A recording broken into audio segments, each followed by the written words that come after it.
The first thing I want to say about karma is there is often this premise that Buddhist thought is very present moment oriented and is very uninterested with the past.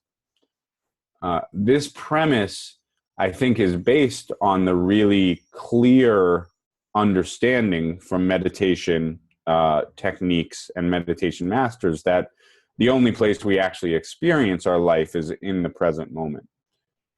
However, when you look at the teachings on karma, especially the diagram of the 12 steps of karma or the 12 nidanas that we'll work with in the following week,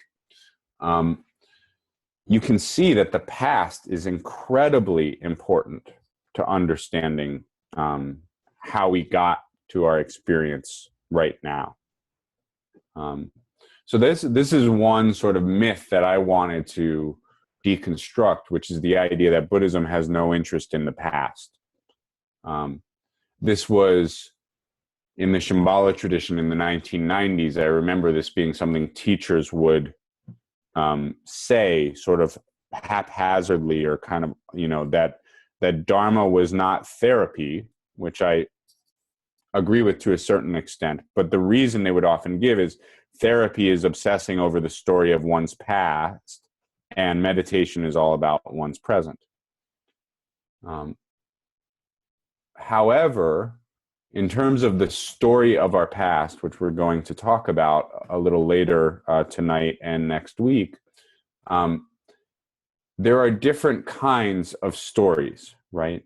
Having a story that we obsess over, about this thing that happened to us when we were 20, and why it means that nobody's ever going to love us properly, or we're never going to love anyone properly, and getting stuck there is one thing. But understanding a story of causality that helps us understand the influences of the present moment, such as, oh, I feel really nervous all of the time because of these evolutionary tendencies or these family tendencies.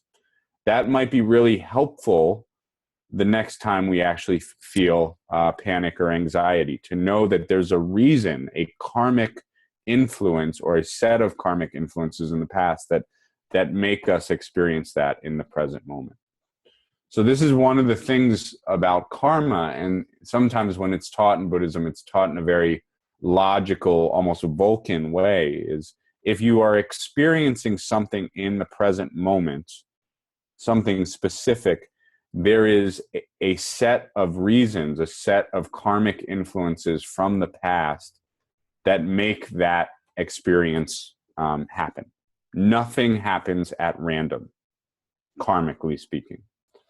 It's an interesting premise. I don't know. I think the universe is very vast and complex, and it feels a little too logical to say that. But the premise here is that if we understand causes and conditions more, we will be better equipped to work with what happens in the present moment.